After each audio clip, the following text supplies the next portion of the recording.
भगवान आदि शंकराचार्य अपने सौंदर्य लहरी में कहते हैं कि भगवती, भोलेनाथ को सब नीलकंठ कहते हैं। क्या कहते हैं? नीलकंठ। नीलकंठ तो है ही।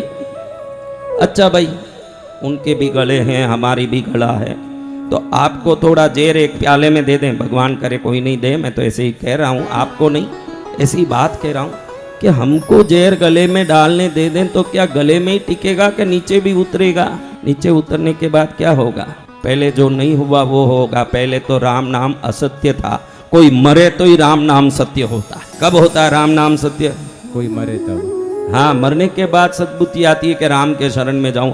अरे महाराज, कथा पंडल में आए हो तो आज से ही ये मान लो कि राम नाम सत्य है, क्योंकि राम के नाम को सत्य जो मानता है, मरने के बाद उसको सत्य खोजना नहीं पड़ता, वो पहले से ही खोजा हुआ। जय जय गुरुदेव। महाराज आदि शंकराचार्य कहते हैं कि भाई, आज तक दुनिया में किसी ने कुछ भी पिया वो गले में ही रह गया, ऐसा कुछ हुआ क्या?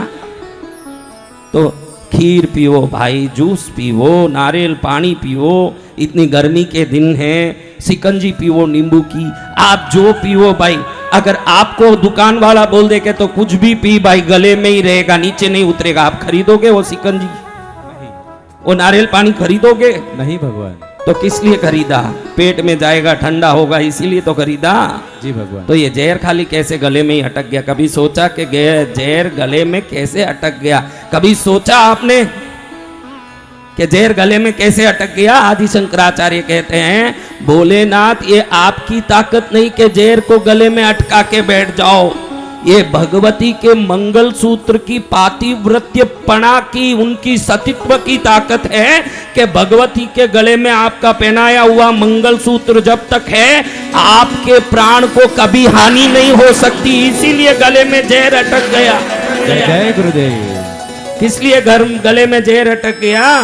क्योंकि भगवती जब तक पति परायणा है, सती है, जब तक भगवान को कुछ नहीं हो सकता।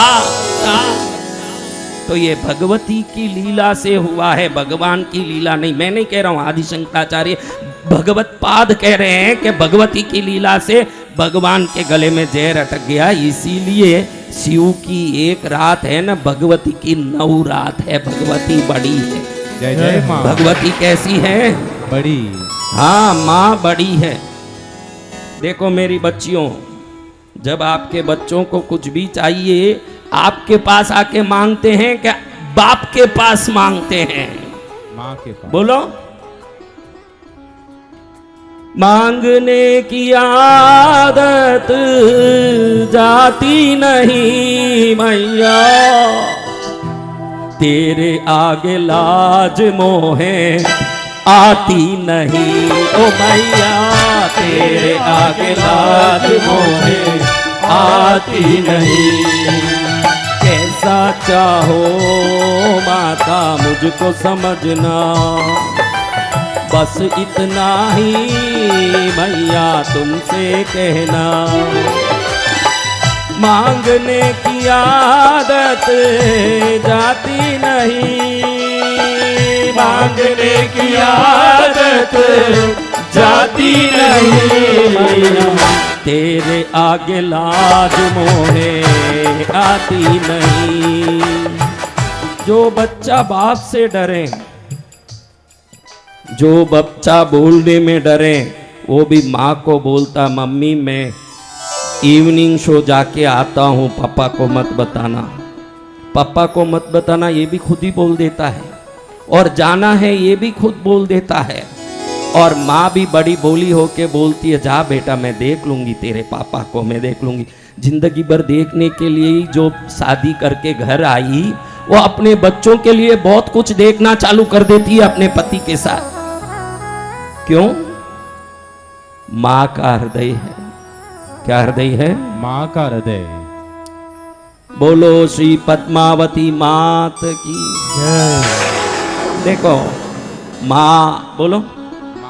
आज एक अच्छी बात सिखाता हूं, सुन लो। बोलो माँ, बोलो बाप।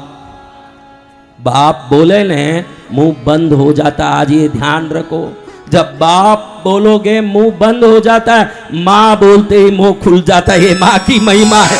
जब आप माँ बोलोगे आपका मुंह खुल जाएगा। क्या हो जाएगा? मुंह खुल बोल जाएगा। के देखो, माँ लड्डू पड़ जाए अंदर, सुख गिर जाए अंदर, पुण्य बढ़ जाए अंदर, आनंद आ जाए अंदर, क्योंकि मुंह खुलता है। माँ बोलो। तुम अपने आप को माँ सोच के गर्व मत करो, अपनी माँ को याद करो। मेरी बच्चियों, मैं जब भी माँ बोलूं खुद ही इतलाती रहती है कि हाँ मैं माँ हूँ, मैं हूँ। तेरे बारे में नहीं बोल रहा हूँ, तुझे भी तो एक माँ ने जन्म दिया। तू स्त्री है तो क्या तू भी एक माँ के पेट से जन्म लेके आई है? उस माँ को याद कर जिसने तुझे जन्म दिया, तेरा कल्याण हो जाएगा। जय जय माँ। हाँ माँ बोलो। माँ क्या हुआ? मुंह खुल गया। हाँ, जिसके सामने मुंह क्यों बंद होता है? वो नाम ले तो ही मुंह बंद ही होता है। देखो बाप क्या हो गया? मुंह बंद हो गया। हाँ, इसीलिए उसके सामने मुंह बंद होता है। जिसके सामने उसका नाम लेते ही मुंह बंद होता है, इसलिए उसके सामने मुंह बंद ही होता है। और जिसके सामने मुंह खुल जाता है, उसके सामने कुछ भी मांगने में कोई हिचकिचाहट नहीं होती। उसके सामने सब मांगने में मुंह खुल जाता है। होता है कि नहीं? जी भगवान।